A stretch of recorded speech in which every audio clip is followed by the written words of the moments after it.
seu recado. Você agora não está sozinho. Fernando Sete está aqui ao lado do seu somzão ou do seu radinho. E você está amando. Conte agora com Fernando. Tudo é alegria e felicidade. Muito obrigado pela audiência. Amigo ouvinte, é um privilégio. Nosso sucesso é você com a gente aqui no show do Fernando Sérgio. Fernando Sérgio. Fernando Sérgio. Bom dia Paulo Regufe, bom dia Estefânia Castro, bom dia a todos vocês que estão em sintonia com o meu programa. Muito obrigado, mas muito obrigado mesmo pela audiência. Estamos iniciando mais uma semana aqui com vocês, com o maior prazer, né? Bom dia para valer. Pois é, hoje a gente tem alguma coisa aqui que vai dar o que falar. Exatamente. A pergunta que não quer calar. Você que está me ouvindo aí, você acredita em psicografia? Essa é a pergunta, né? Afinal de contas, muito se fala de muitas coisas que estão acontecendo e existem livros de todas as religiões. Alô, Marcos Zadinello, alô, Alexandre Monedeiro Delia, abraço grande para você também, né? A propósito, eu queria dizer o seguinte, olha, o vereador de Japeri, Wendel Coelho, do PTB, de 26 anos, foi morto a tiro, né, dentro do carro em que estava próximo à Praça Olávio Bilac, no bairro de Engenheiro Pedreira. A PM, a Divisão de Homicídios da Baixada Fluminense, foram acionadas. Eu estou lendo aqui do Cirilo Reis, esse nosso querido amigo de muitos anos, e que tem um belo programa na Rádio Nacional. E ele faz um comentário que absolutamente eu não concordo. Haverá o mesmo empenho do caso Marielle para solucionar o assassinato desse vereador? O Cirilo, que empenho?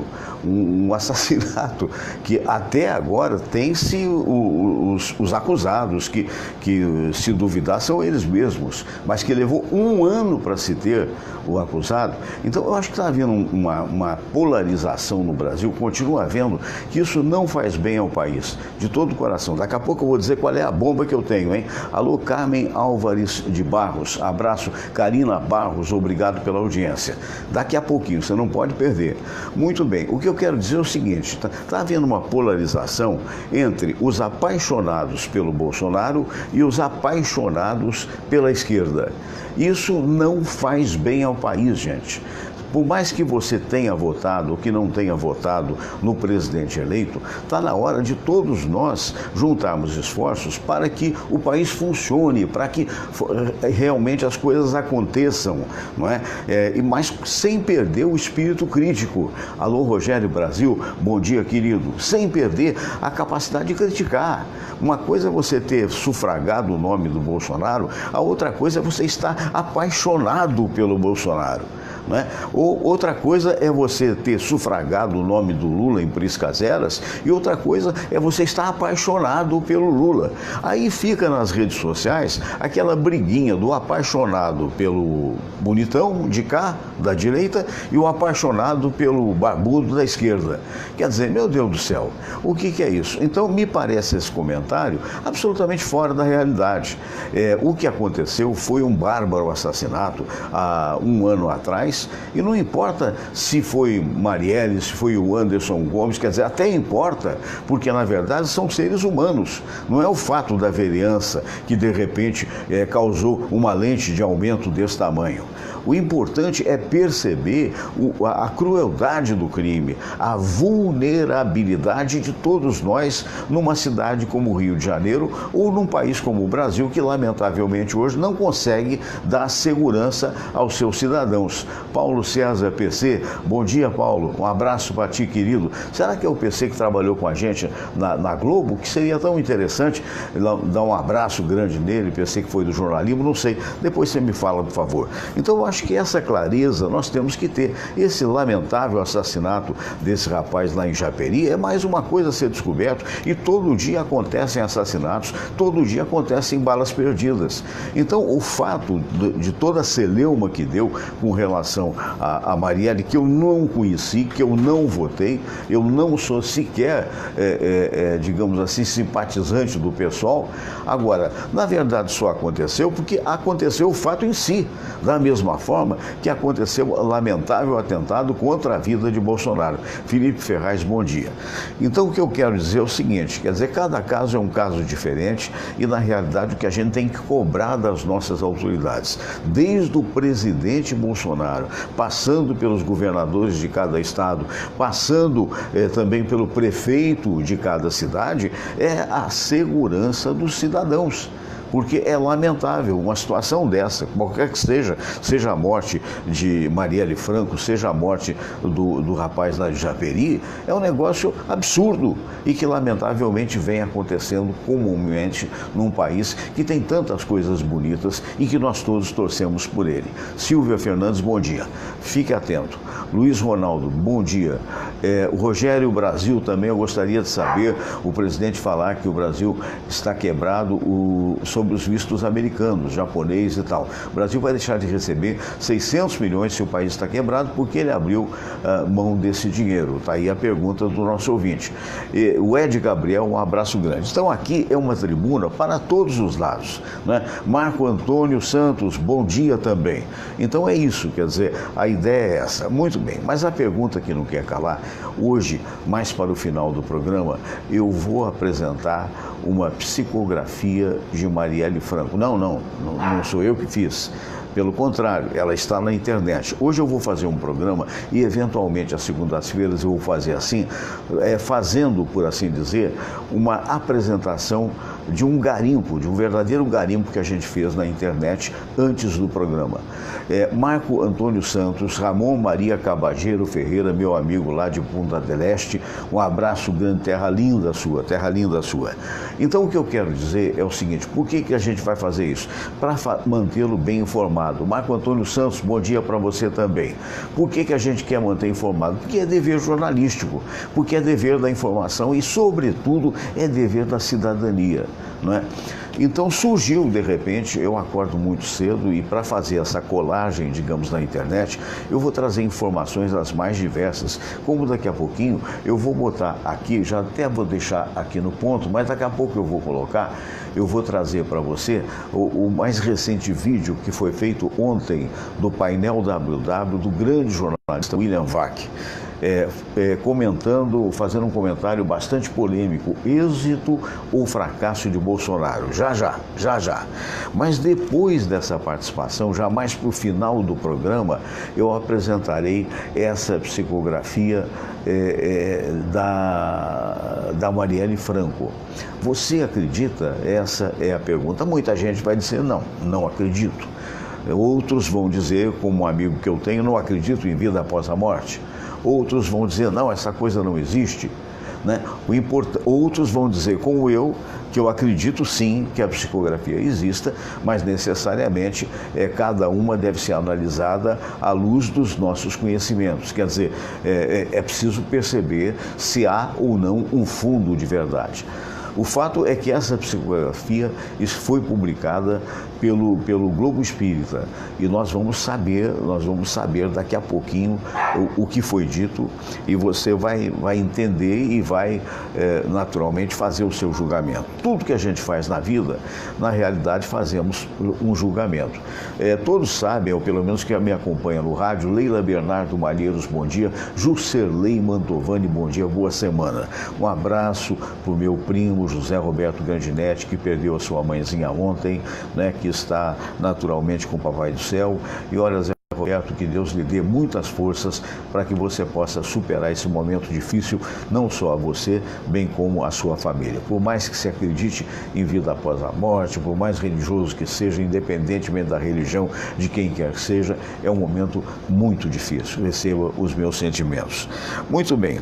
E o que eu quero dizer é o seguinte: então, todos que me acompanham no rádio, eu nunca escondi isso, sabem que eu sou espírita kardecista, não é verdade? Isso é a minha crença. Há pessoas que não creem em nada. Eu tenho um amigo querido que é ateu, aliás, um só não, vários. Eu tenho amigos que são evangélicos, até pastores, como é o caso do Sandro Xavier, como, enfim, vários amigos queridos, né? E eu tenho um amigo que é espírita kardecista, outro é budista. Então, eu sou fundamentalmente ecumênico, viu, Juscelei Mantovani? Ou seja, eu respeito a crença ou a descrença das pessoas da mesma forma que eu espero que respeitem a minha. Muito bem, o que eu quero dizer é o seguinte: eu tenho 3 livros escritos. Isso o nosso querido, digamos assim, o nosso queridíssimo Todinho está lá na porta. Sabe por quê? Vou mostrar para vocês. Porque está esperando visitante para hoje. Mas me parece que hoje não tem visitante. Todinho, olha lá, tá vendo? Ele fica na portinha ali, tá vendo? Olhou para vocês. Porque quando não chega, ele está reclamando. Ele está achando que de repente tem alguém. Eu até fiquei imaginando, será que eu tinha convidado para hoje o Lorimar Ferreira, que hoje não pôde, que tem um compromisso no centro da cidade. E tinha convidado também a Zezé Ferreira, mas acontece que ela ficou no CIA. Olha, Fernando, eu não sei se eu vou poder vir. E provavelmente não veio. Eu estou muito atento aqui agora, vou te dizer por quê. Porque hoje eu vou fazer aquele self-made program. Sabe por quê? Porque a minha câmera 1, que é a Samira, tem um compromisso também, compromisso inadiável, hoje às 9 horas, lá no centro da cidade, para resolver problemas que é dela. Então, fazer o quê? Né? Edson Oliveira, bom dia, querido amigo, um abraço lá em São Gonçalo, na Felicidade FM, né? E então é isso. Então todos sabem, quer dizer, voltando ao raciocínio que eu tinha, todos sabem da minha espiritualidade, da minha profunda crença de que os espíritos se comunicam e, mais do que isso, da minha profunda crença de que existe vida após a morte, de que Jesus é extraordinário, de que Deus existe. Essa é a minha crença. Outras pessoas brilhantes não acreditam em nada, é um direito delas, não é? Então eu fiz 3 livros na minha vida, esse aí que você vai ver, que eu vou agora mostrar para você, que foi os 50 anos de comunicação, que foi o primeiro livro que eu apresentei, Histórias, Causos e Poesias, e na verdade um livro que eu escrevi e foi apresentado na Livraria Saraiva. 14 de junho de 2012 aconteceu o lançamento desse livro, né? E foi um livro de muito sucesso, até hoje está à venda na Livraria Saraiva através do site. Depois veio o livro Vida e Sucesso, que eu compilei, por assim dizer, uma série de opiniões dadas a ouvintes no meu programa de rádio. E, posteriormente, certa feita, eu fiz uma psicografia. Como é que é isso, né? Eu sou o Chico Xavier? Não, estou anos-luz longe de Chico Xavier e de outras pessoas qualquer. Acontece que eu estudei durante muitos anos, estudo até hoje para a psicologia, além do jornalismo, do radialismo, e, na verdade, aprendi. Como é isso? É você deixar a sua mente fluir, pura e simplesmente. As influências vêm. Então, no meu caso, como eu tenho uma intimidade tinha como máquina de escrever e tenho intimidade com o computador, não saiu de graça, foi através de estudo. O que aconteceu? Então, começou a vir ideias na minha cabeça. E durante 6 anos, eu trabalhei por caridade, digamos assim, na Sociedade Espírita Ramatiz, a quem eu mando um grande abraço, aos meus amigos de lá, principalmente a Cléia Gonçalves, diretora-presidente, de saudosa memória, o senhor Plínio da Silva Alvim, né?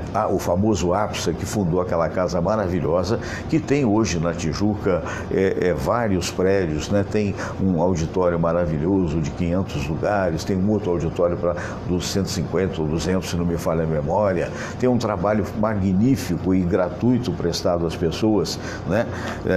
Naquela base de quem puder ajudar, que ajude, quem não puder é atendido do mesmo jeito. E foi um período muito interessante da minha vida. Inclusive, algum tempo atrás eu fui fui até convidado para fazer palestras, como de fato fiz e faço eventualmente, do ponto de vista da espiritualidade, não cobrando nada. Do ponto de vista da materialidade, aí é outra coisa, né?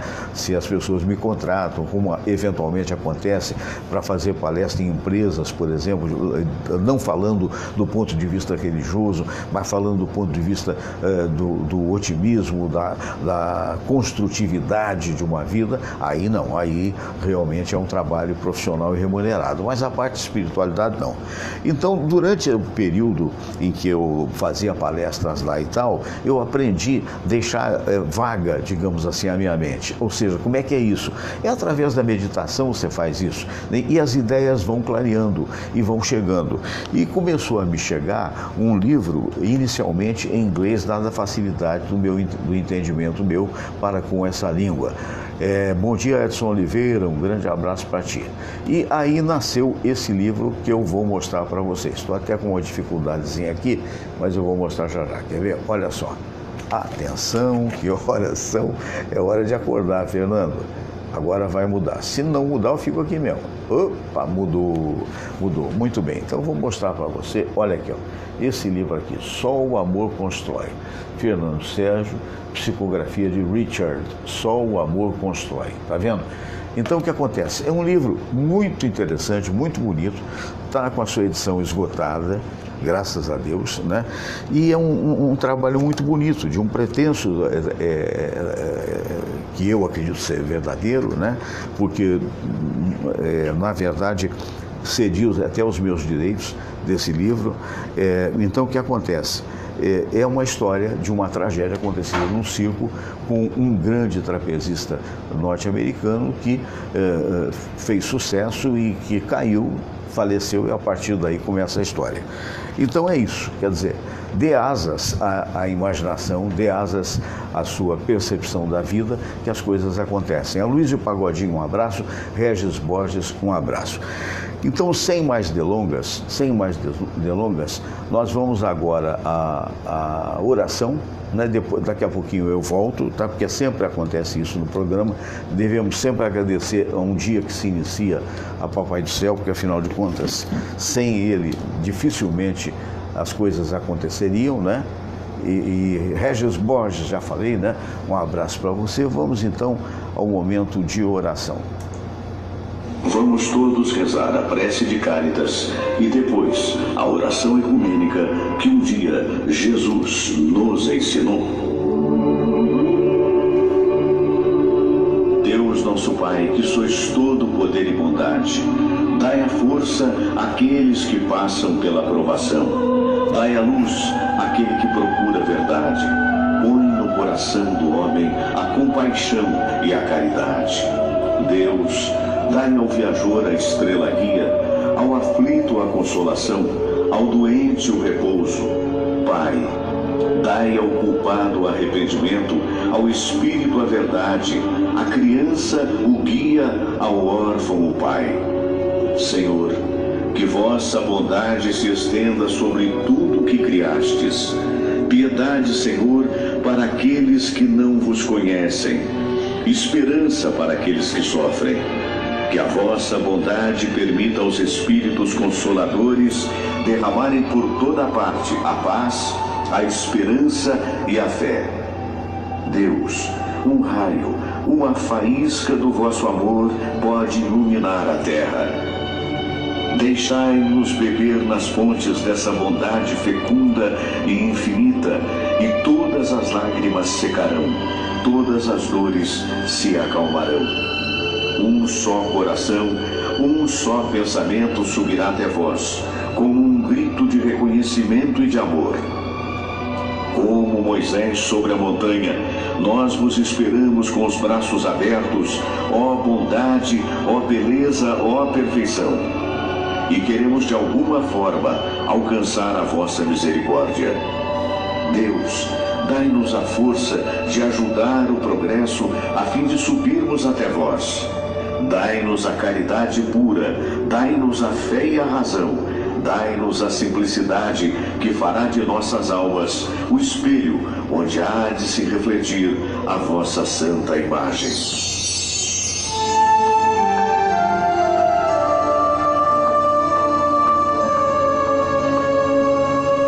Pai nosso que estais nos céus, santificado seja o vosso nome. Venha a nós o vosso reino. Seja feita a vossa vontade, assim na terra como no céu.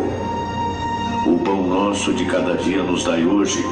Perdoai, Senhor, as nossas ofensas, assim como nós perdoamos aqueles que nos ofenderam. E não nos deixeis cair em tentação, mas livrai-nos de todo mal.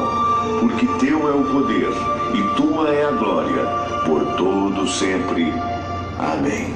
Pois é, um abraço para o meu amigo Zé Maria, né? O Zé Maria que entrou aí agora.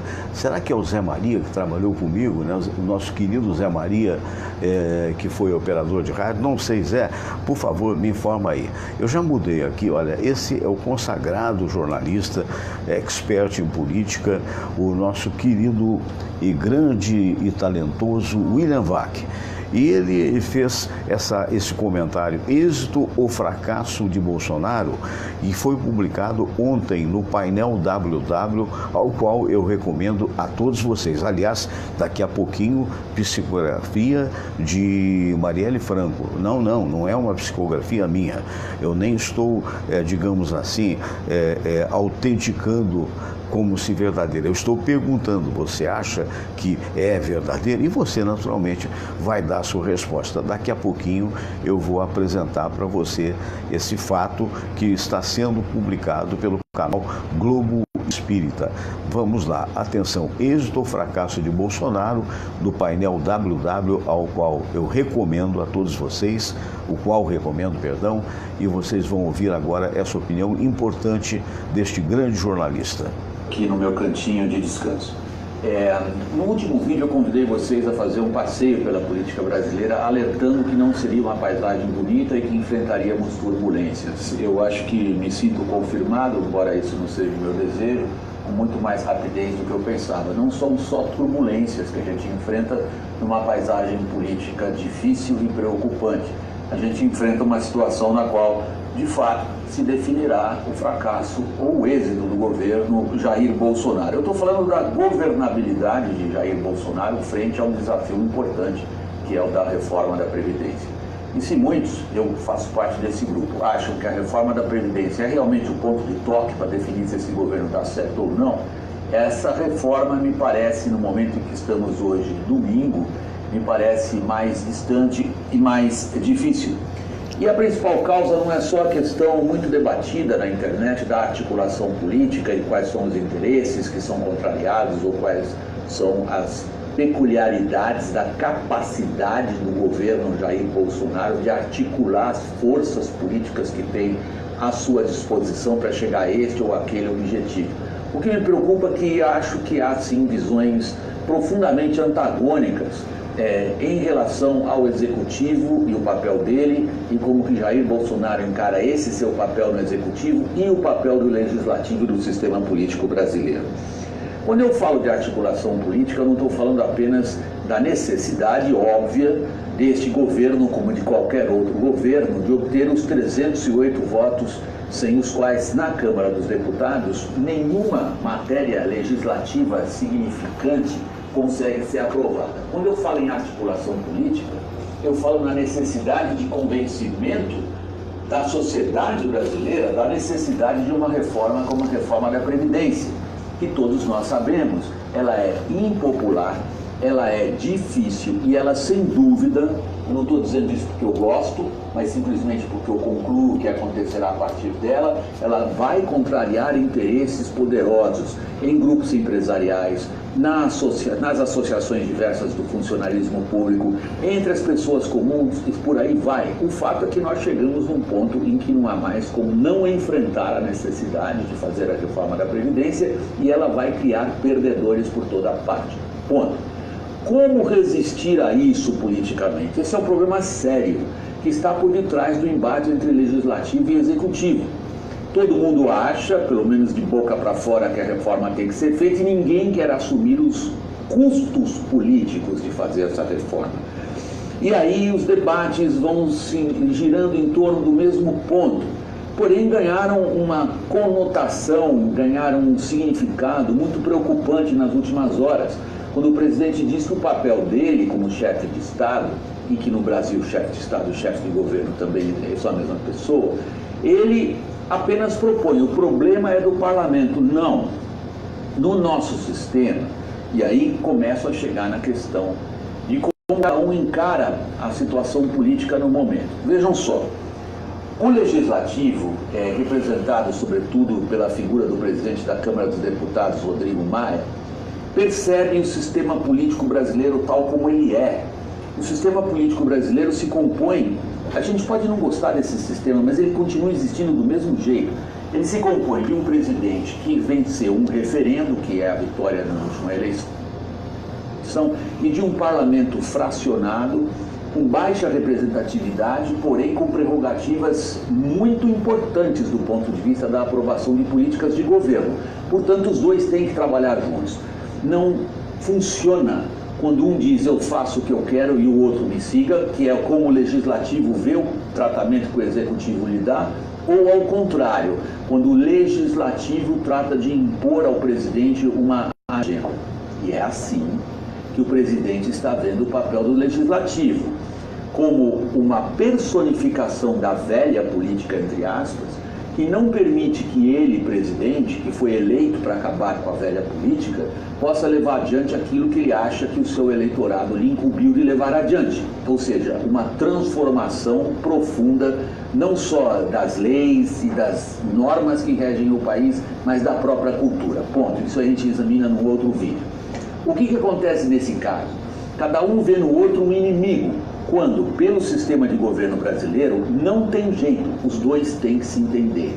Se os dois não se entenderem, a corda arrebenta em geral para o lado mais fraco, o lado que não tiver articulação política suficiente, não só dentro do parlamento, mas sobretudo fora dele também.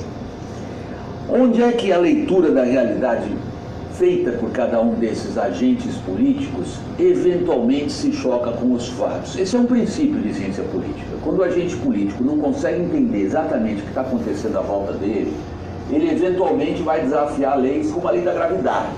A gente pode dizer, agentes políticos que não entendem o que está acontecendo, fatalmente serão perdedores. Quem está entendendo bem o que está acontecendo e quem não está entendendo o que está acontecendo? Vejam, no entorno do presidente Jair Bolsonaro, há um grupo altamente ideologizado. Ideologizados somos todos, ok?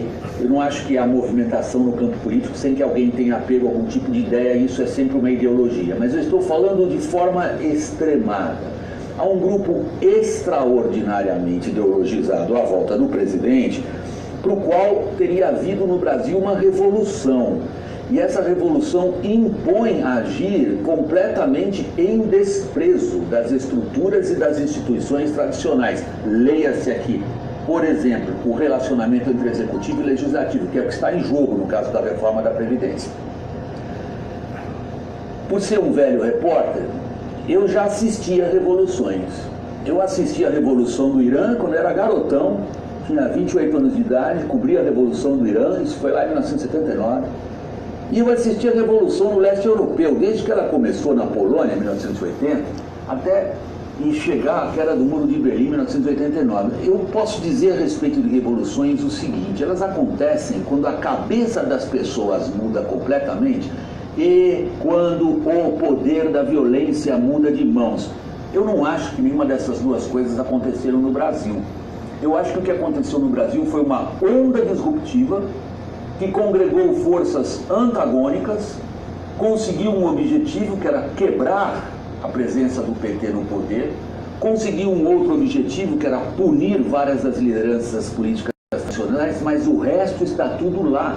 Falar de revolução me parece uma leitura completamente equivocada da realidade. Nós temos uma onda que congregou forças antagônicas e essas forças hoje estão se chocando umas com as outras. E aqui eu estou tirando de lado, que isso é essencial na análise política, a minha simpatia ou a minha antipatia por este ou por aquele agente político. Eu, como analista de risco político, trato de identificar os fatos da melhor maneira possível, ligá-los e tentar entender para onde eles nos levam. Tivemos uma onda que colocou Jair Bolsonaro onde ele está. Agora, temos uma força chocando-se com a outra, sim. Nós temos um núcleo de poder importante dentro do governo, em parte no setor da economia, em parte no setor da justiça, em boa parte no setor que eu vou apelidar, hein? É um apelido, tecnocrático-militar, e essa onda vem com grande desconfiança a ideologia extrema que afirma que o presidente pode agir como quiser ou como não quiser, porque afinal de contas ele é o artífice e é o principal representante de uma revolução. Essa leitura da realidade me parece completamente equivocada e levará os seus adeptos à perda do que até agora tem de influência política. Isso é uma previsão que eu faço. De repente os fatos me provam completamente equivocado, mas eu estou bastante confiante na minha afirmação de que a ideia de que uma revolução tenha acontecido e por isso a forma de agir dentro do sistema político brasileiro, que continua mesmo lá, pode ser a que se está tentando, ou seja, ignorar os fatos e as instituições básicas, que essa forma será premiada do ponto de vista político, me parece uma perigosa e difícil de explicar, uma ilusão perigosa e difícil de ser explicada, a não ser quando as pessoas são completamente ideologizadas a ponto de perder a noção da realidade, que é que me parece que está acontecendo no entorno do presidente. Pois é, esse o comentário que se estende um pouco mais e que eu tive a honra de colocar no programa, porque reputo que o William Vac é, sem dúvida alguma, um dos grandes jornalistas brasileiros que está fazendo um comentário, ora em favor, ora em desfavor, mas não importa, a partir de um ponto de vista que é equidistante das coisas que estão acontecendo. Então, um abraço para Denise Guzmán, um abraço também para o nosso querido Carlos Alberto, que nos vem em Cruz Alta, no Rio Grande do Sul, a Gelda Patiello. Então, basicamente, o que o William disse no seu importante painel WW, que eu recomendo, faltava muito pouco para o término da fala, então eu tive a oportunidade de editar, digamos assim, para que você visse aquilo que é importante, né? Afinal de contas é isso, é essa história da importância que nós queremos colocar. Eu também sou um velho jornalista, um velho radialista, né? Estou no caminho há muitos e muitos anos, há dezenas de anos, e também concordo plenamente com o que ele disse. O que eu quero dizer é o seguinte: você tem todo o direito, você que votou no Bolsonaro, de torcer, de lutar, de tentar justificar à luz da razão e não à luz da paixão. Você que votou contra também tem todo o direito de apontar os eventuais erros. Não é nada demais acontecer isso, mas também tem de ser à luz da razão. Essa coisa dessa loucura que está sendo, ou seja, radicais de esquerda contra radicais de direita, não levam a caminho nenhum. O voto é uma coisa que você dá e que você tem que perseguir para saber se está sendo realmente bem executado o trabalho que você um dia acreditou que foi proposto a você. E é preciso haver, sim, união entre o legislativo e o executivo. Mas não é uma união em que vamos aplaudir tudo que o executivo fez ou, ao contrário, o executivo vai aplaudir tudo o que o legislativo fez, mas é uma necessidade diante de um momento democrático. É o que o Edson está falando. O Vac é um excelente analista político, é verdade. Então está na hora de parar com essas bobagens, tais como você começar a criticar a esquerda de tudo quanto é jeito porque você votou na direita, ou a esquerda começar a criticar a direita de tudo quanto é jeito porque votou na esquerda. Ora, pelo amor de Deus, há que se achar um caminho para governar o país. Nesse momento, exatamente como disse o William Vac, é muito importante que se faça a reforma da Previdência. A verdade é que esta reforma, ela acontece devido à enorme falha fiscal brasileira. O que é isso? É a dívida enorme que o Estado tem. É claro que as más administrações somadas fizeram essa dívida, mas não adianta, sem dinheiro você não pode tocar o barco, não tem jeito, então tem que ser feito, e é através da negociação, não é através de agressões de parte a parte, quer partindo do Executivo, quer partindo do Legislativo, que eventualmente isso possa acontecer, porque aí só distancia, e distanciando, quem perde somos nós. Você conhece aquela história de que entre a onda e a pedreira, por assim dizer, aquele que sofre mais é o molusco, né? É mais ou menos isso. Nós somos a população. E nesse momento é muito importante que dê certo todos os governos possíveis de darem certos, independentemente de você ter votado ou não ter votado. Agora, há que fiscalizar.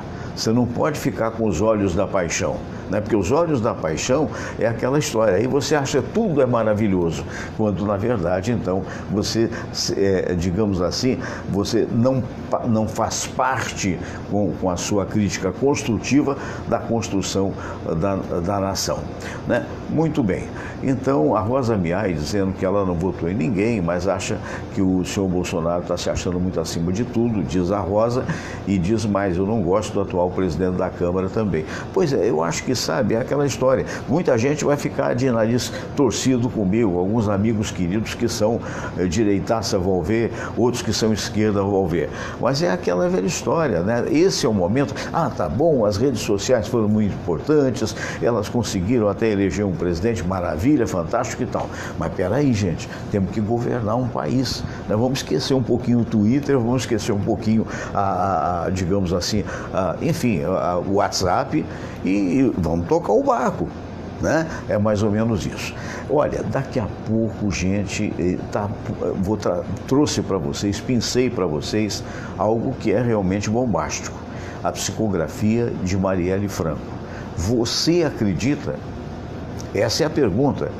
Eu não ouvi toda, ouvi parte, mas como não é muito grande, eu fiz questão de trazer para você nessa colagem de hoje de coisas da internet. Então, me aguarde só um pouquinho, porque no final, quase no final do programa, a gente vai colocar e vamos comentar depois. A psicografia de Marielle Franco seria verdade? Você acredita? Ou você é daquelas pessoas que acha que isso é impossível, que nada pode acontecer? Teria lógica? Daqui a pouquinho. Muito bem. Mas então, para fazer uma pausazinha entre uma coisa e outra, um assunto tão forte como foi o do William, do jornalista, eu trouxe aqui algo bastante interessante. Uma moça chamada Caroline Ferreira, que ela tem um canal muito interessante chamado Fatos Desconhecidos. Sempre que eu destacar um canal, eu peço que você curta, que você se inscreva, como eu peço que você também, se você estiver me vendo pelo YouTube, você curte e você inscreve, porque é muito importante para todos nós isso. Então, ela trouxe algo que vai ser uma pausa entre um vídeo muito forte, que foi do William, e o vídeo da psicografia pretensamente atribuída a Marielle Franco. Sabe que é possível que você esteja chateado com a vida atual, todos nós temos prós e contras, todos nós em algum momento achamos que a nossa vida é um pouco mais difícil do que deveria ser e tal. Olha, ela fez um apanhado de algumas coisas, de 9 costumes nojentos da Idade Média, diz ela no vídeo dela, para você querer vomitar. Não, mas não precisa fazer isso não. Vamos ver esse vídeo, eu vou fazer aqui a mudança de câmera e então vamos ver esse vídeo. Atenção, olha só, tá aqui, tá? Ok? Eu espero que você curta, vamos lá. Caroline Ferreira, você está no canal Fatos Desconhecidos. Seja bem-vindo. Na história por trás da história de hoje, nós vamos ver 9 costumes da Idade Média que vão matar você de nojo. Ficou curioso? Então vem comigo. Não dá pra saber bem por quê, mas a verdade é que a maioria das pessoas, especialmente nós mulheres, temos uma visão quase que romântica sobre a era medieval. Vou falar por por mim, tá? A Idade Média não tem nada de romântico. Os vestidos longos, os espartilhos apertados e toda aquela história de cavaleiros, príncipes e princesas fazem muita gente acreditar que nasceram na época errada e que tinham que ter vivido aqueles tempos. Tempos de opressão, isso sim, tá? Não se engana não. Hoje, no entanto, você vai conhecer um pouco mais a fundo dos costumes da Idade Média e das nojeiras que esse povo vivia fazendo, desde a hora do café da manhã até o xixizinho da madrugada. Pode parecer engraçado, mas no final desse vídeo, com certeza, os costumes da Idade Média vão matar você de nojo, isso eu tenho certeza. Isso porque as pessoas não eram muito chegadas a tomar banho não, tá? Tinham métodos pouco ortodoxos na hora de tratar dentes e enfermidades no geral. Comiam pães que podiam inclusive até matar. Os empregados mesmo tinham os empregos mais miseráveis do mundo. Quer continuar conhecendo sobre os costumes da Idade Média? Então me acompanha. Me acompanha nessa lista até o final que eu tenho certeza que você vai achar interessante. Número 1. As pessoas mantinham urina e fezes em uma caixa embaixo da cama. É isso mesmo. Os banheiros costumavam ficar de fora das casas. Isso quando existiam banheiros. Então apenas um buraquinho no chão. Como ninguém ia enfrentar a escuridão de madrugada para fazer, suas necessidades, os pinicos e as caixas eram mantidas embaixo da cama. E na hora do aperto, era lá mesmo que eles faziam. As pessoas casadas também cultivavam esse hábito. Agora, você está se perguntando o que eles faziam para poder esvaziar essas caixinhas? Eles simplesmente jogavam pela janela. Pode parecer nojento, mas é nojento mesmo. Você imagina estar passando embaixo na rua e receber um xixi caindo em cima da sua cabeça como um bom dia. Era isso que acontecia na Idade Média. Número 2. Todos tomavam banho na mesma água. Naquela época, água encanada era algo futurista demais. Por isso, fazia parte dos costumes da Idade Média compartilhar a água do banho entre as pessoas da casa. Começava sempre primeiro aí, pelo mais velho, até chegar ao familiar mais novo. Tem gente que já tem pavor de piscina, agora imagine dividir a mesma banheira para tomar aquele maravilhoso banho depois de um dia difícil. Complicado, né? Número 3. Banhos eram raros, muitas vezes uma vez por ano. Já pensou tomar banho só uma vez por ano? Não se sabe se é especulação ou não, mas dizem que houve épocas em que os banhos, além de compartilhados, eram tomados uma vez por ano apenas. Bom, se tratando de um dos costumes da Idade Média, não fica muito difícil de acreditar, não é mesmo? Agora, contam ainda que os casamentos eram realizados mais frequentemente em junho, porque as pessoas costumavam se banhar em maio. Logo, o odor não seria tão grande assim, com apenas um mês de prazo, não é? Quer dizer, a validade ali ainda estava em dias. Dizem ainda que o buquê de flores era ainda para dar aquela aliviada no cheirinho do ambiente. Será que é verdade? Talvez por isso nós entendemos que o mês de maio é o mês das noivas. Agora vai saber, né? Número 4. Independentemente do problema, o tratamento de dente era sempre arrancá-lo. Depois dessa, você nunca mais vai achar seu dentista tão assustador assim. Isso fazia parte dos costumes da Idade Média, retirada de dentes por qualquer motivo. Mas claro, naquela época as pessoas deixaram a coisa se lascar até ponto de ter que literalmente arrancar o dente, já que higiene era luxo. Mas voltando ao assunto, você acha que existia dentista naquela época? Não, qualquer barbeiro com uma espécie de alicate enferrujado fazia o serviço. Isso sem anestesia, obviamente. É um verdadeiro dentista raiz. Número 5. O rei tinha um criado exclusivo só para limpar a sua bunda. Pode soar um pouquinho estranho, mas você vai entender que na verdade esse era um dos empregos mais cobiçados naquela época. Fazia parte do serviço assistir o rei fazer as suas obras de arte. E depois limpar tudo, incluindo o traseiro real. E se você está aí, com essa cara de nojinho, fique sabendo que esse era um cargo cobiçado na corte, devido à intimidade permitida com o monarca. Número 6. Era bonito parecer morto. Estranho, não? Um dos costumes da Idade Média mais estranhos diz respeito ao padrão de beleza. Naquela época, quanto mais pálido você fosse, mais bonito seria considerado. Então, assim, muito pó de arroz e outros artifícios para deixar sua pele bem branquinha, quase transparente, eram usados. Agora, quer saber por que toda essa bizarrice toda? Eu te explico. Quanto mais branca a pele das pessoas, menos serviços, menos trabalhos elas iriam realizar. Isso significa que os brancos representavam famílias ricas e, claro, não trabalhavam. Por isso essa maquiagem toda. Mas o povo daquela época era tão bizarro, ele tinha tão pouco conhecimento, que esses cosméticos que prometiam clarear a pele eram feitos à base de chumbo. Muitos foram as pessoas que morreram envenenadas pelo excesso de chumbo no corpo. Sem contar os que tiveram a pele danificada, perderam cabelo, tiveram outros problemas devido ao estranho costume. Número 7. Sangrar era o remédio para tudo. Assim como não havia tratamento dentário, fazia parte dos costumes da Idade Média a sangria para qualquer tipo de mal. Mais uma vez, os barbeiros eram aqueles requisitados para a função, que consistia em fazer um corte em uma parte do corpo da pessoa enferma e deixar sangrar por um tempo. Eles acreditavam que assim, todo problema ou a dor, a enfermidade que fosse, iria sair do corpo da pessoa. Número 8. O pão poderia deixar você chapado ou simplesmente matá-lo. Você já deve ter percebido que higiene não era muito forte dessa época, não é mesmo? Por isso, fazer pão com cereais velhos era algo comum, considerado até um dos costumes da Idade Média. Mas claro, eles não tinham muita consciência do assunto, especialmente as pessoas mais pobres, que usavam dos grãos que tinham para poder fazer o pão até a próxima colheita, o que demorava o suficiente para que tudo perdesse, fermentasse ou pior, apodrecesse. Não raro, as pessoas sofriam com gangrenas até a morte por causa da má alimentação. Além disso, o esporão do centeio, um fungo muito comum nos grãos velhos, costumava deixar as pessoas tão chapadas quanto ficam hoje com LSD. Absurdo, né? Muito louco. Não vá comer o pão vencido da sua casa querendo adquirir esse efeito não, tá? Número 9. Absorventes de musgo. Era o que tinha.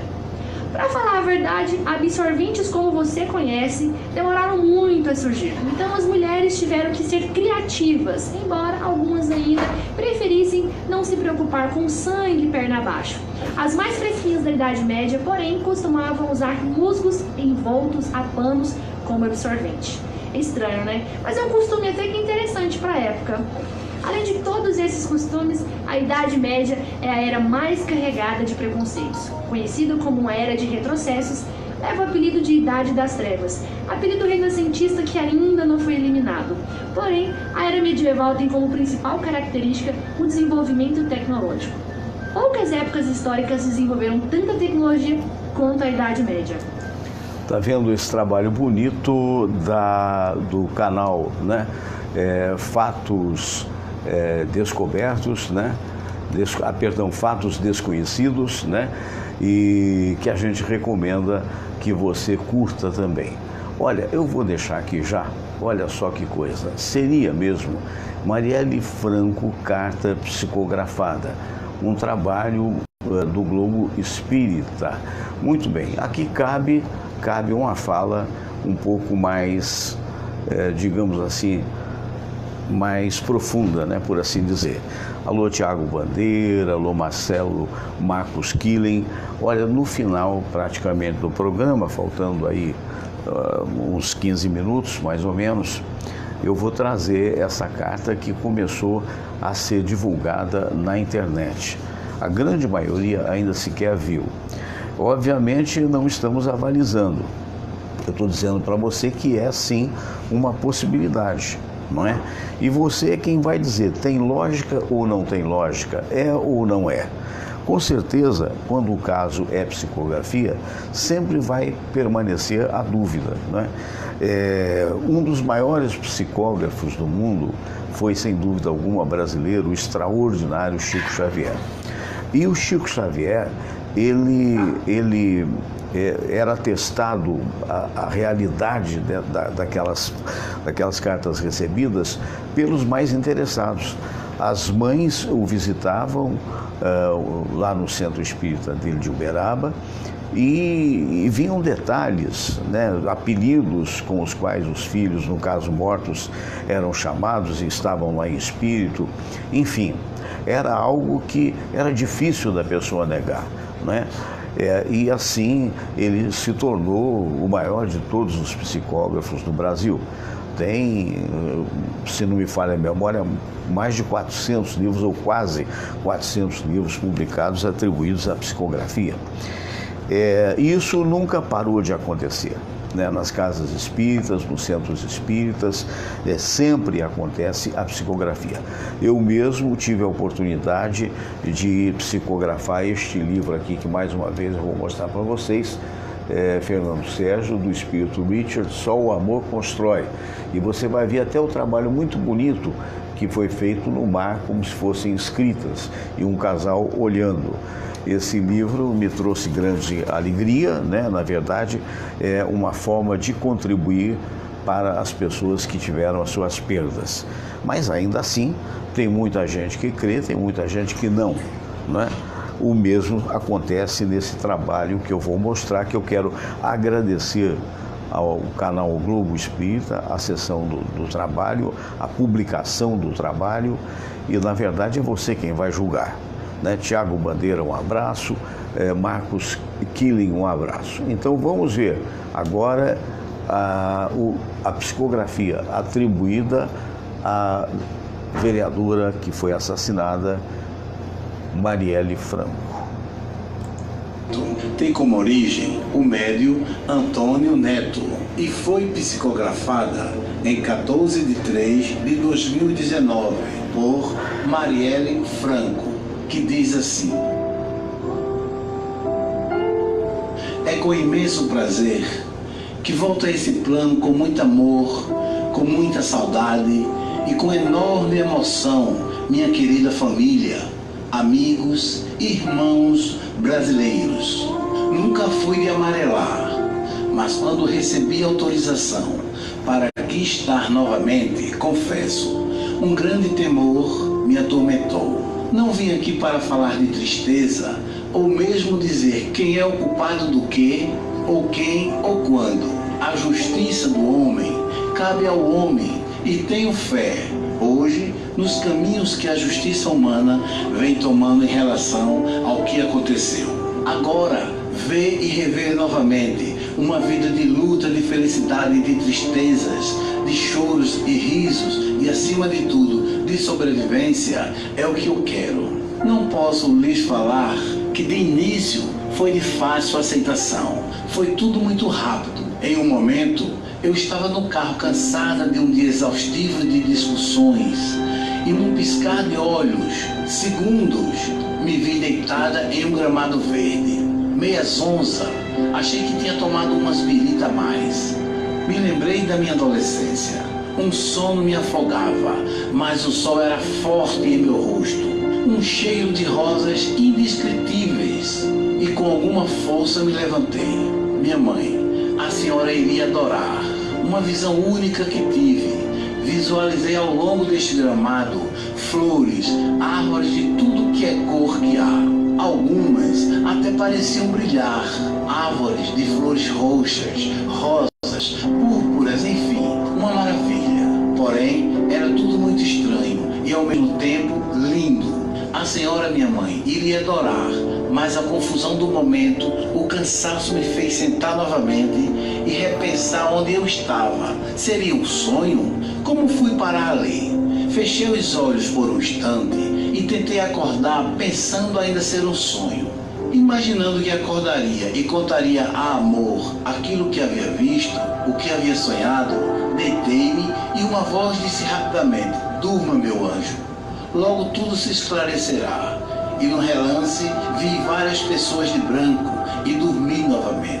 Quando acordei, já não estava em um campo gramado, e sim numa cama ainda meio zonza. Olhei ao meu redor e vi tanta coisa que não teria como explicar em letras ou palavras. E rapidamente, uma senhora toda de branco se aproximou como enfermeira e disse apenas: deite, e que eu estava no hospital, que tudo estava bem e que alguém viria a me explicar tudo o que havia acontecido, que havia sofrido apenas um pequeno acidente. E como vocês sabem, minha família, meu gênio nunca foi de esperar. Logo quis levantar e enchê-las de perguntas e mais perguntas, preocupada com amor, com a minha família, com meu pai e todos aqueles que eu sabia que se preocuparia com o meu estado de saúde. Me agitei, mas com a palma das mãos na minha testa, essa senhora me colocou a dormir novamente. Junto comigo, aqueles dias posteriores, vi muitos espíritos que ainda não se recuperaram. mas não posso dizer o porquê. Porque ainda estou tentando entender o que se passa por aqui. Ao passar do tempo, com as devidas explicações, passo a passo estou começando a entender que eu não estava mais no planeta que tanto amei, na cidade que tanto amei, nas minhas lutas diárias que tanto amei, nem perto das pessoas que eu queria estar, e não estarei por um período de tempo. Este sim foi um momento difícil. Por mais leveza, preparação, não há como não amarelar quando você percebe que tudo isso não é um sonho, e sim uma realidade. Pai, não se aflige. Sei que hoje o Senhor me compreende. Sei que teria algo diferente para mim, mas veja que maravilhoso. Fiquei sabendo, pelos senhores que me prestam a mão, que esta carta chegará a alguém que tem o mesmo nome do Senhor. Olha que incrível, que essa pessoa tem condições, que mais uma vez minhas palavras chegam ao público carioca e ao público brasileiro, como nunca chegaram. E não foi por isso que lutei pelas minorias, gritando com as maiorias que julgavam a minoria, desfazendo na nossa cidade maravilhosa um povo afundado de violência, caos e escravidão, enriquecendo engravatados com o suor de gente simples, do trabalho honesto diário de pessoas. Malandro, sentavam em suas salas com ar-condicionado e passavam férias em Dubai. Eu não poderia viver vendo isso. Eu nunca estive em paz, vendo tudo isso que sofri, vendo o que vocês e meus pais sofreram e o que eu e a Anne sofremos debaixo do beijo e do agradável carinho das noites com amor. Eu acordava de dia motivada a mudar um sistema do nosso estado, evoluir a milícia, a polícia e os corruptos fala mansa. Forma-se no Rio, e vocês sabem disso, porque tanto falei uma nova ordem no estado da União para massacrar o pobre, o negro. E hoje aqui entendo que o próprio racismo, homofobia, essas divisões que afetam também a minoria, são comungadas por estes abutres, porque não existe diferença de raça ou sexo. O que deixamos aí é apenas a obra. O que trazemos para cá é apenas a obra. O ser humano se define pelo que faz, e não pela cor de sua pele, e não pela cor de seus cabelos ou pelos seus olhos. Eu estou em paz. Plantei sementes. Toda mudança tem um começo. Eu fui o começo. Às vezes, o mal que nos aflige, a distância que nos faz sofrer um pouco, minha filha Luí, te tornará uma lutadora, assim como outras e outras que continuarão a brigar pelas minhas e pelas nossas causas. E assim se faz a mudança. Hoje eu entendo isso. Vocês, minha família, me conhecendo como conhecem, sabem que eu estava disposta a pagar esse preço para que a vida das pessoas melhorasse. Estou em paz. Espero que vocês estejam também. Peço que resolvam tudo com a maior sabedoria possível. A minha morte humana é para trazer união e não a desunião. Confio plenamente que vocês saberão dividir, repartir aquilo que foi deixado, seja ideológico, seja material. A hora do reencontro chegará, não hoje, não amanhã, não todos ao mesmo tempo, mas chegará cada um ao seu tempo e sua missão, apesar de achar que a minha foi interrompida. Ontem era uma, hoje somos várias, lutando pela causa da melhoria do ser humano e aceitação da igualdade. Somos todos filhos do mesmo Pai, independente da cor ou da sexualidade que assumimos ou do que fazemos. Vivi, trabalhei, estudei, lutei e fiz. Estou mais viva do que nunca. E digo-lhes, não tenho arrependimento. Uma nova ordem se forma no Rio. Polícia, milícia e tráfico se unem nas comunidades. Não deixe de lutar. Que o poder público da justiça humana faça valer o seu mérito. A família do Anderson ainda não ouvi. Sua aceitação ainda não é completa. Ainda tem muita saudade da família e da sua vida, mas ele está bem e logo o visitarei. Amo vocês, minha família. Amo vocês, meu povo carioca. Amo vocês, meu povo brasileiro. Este foi um pequeno resumo da comunicação de Marielle Franco para a família e amigos, através do médium Antônio Neto, em 14 de 3 de 2019. Pois é, aí vocês viram essa comunicação que nós colocamos aqui, não quer dizer em absoluto que a gente avaliza, não é isso. É um fato importante, é um fato jornalístico que tem que ser analisado. Se bem que eu prestei bastante atenção no que ela disse e em momento algum destoa daquilo que se apresenta publicamente da atuação de Marielle. Na verdade, eu não a conheci, não acompanhei essa atuação, portanto, não posso avalizar e sequer sou partidário do partido em que ela se filiou, que foi o PSOL, né? Que até hoje está aí. Mas era importante trazer para você, alô, Elvésio Grandinetti, abraço, Cris Lenhari, abraço, Fernando Pereira, bom dia. Era importante trazer isso à análise, né? Claro que, como tudo que é polêmico, vai ter pessoas que acreditam, vão pessoas desacreditar, outras vão criticar, outras vão ironizar. Isso faz parte de uma sociedade completamente multifacetada como essa nossa, até intelectualmente, né? Faz parte. Isso aí, nós que somos personalidades públicas, sabemos que é assim. Não é? Desde a época do rádio e dos amigos que ainda estão fazendo rádio, eles recebem aprovação e desaprovação, porque também nós não somos perfeitos. Levar essa informação a você, do nosso entendimento, foi importante, porque é mais um canal que você pode pesquisar. O canal Globo Espírita é muito interessante. Diga-se de passagem, eu imagino que nada tem a ver com TV Globo, apesar do nome, que se fala em termos globais, né, mais ou menos isso. E o importante nesse momento é analisar e perceber o que pode ter de veracidade nisso aí. De qualquer maneira, esse foi o nosso programa do dia de hoje e, se Deus quiser, amanhã, às 8 horas da manhã, estaremos de volta. Cris Lenhari, um abraço para você também. Estaremos de volta com o nosso programa. A todos uma boa semana e um bom dia. Muito obrigado pela audiência. Namastê. Abração.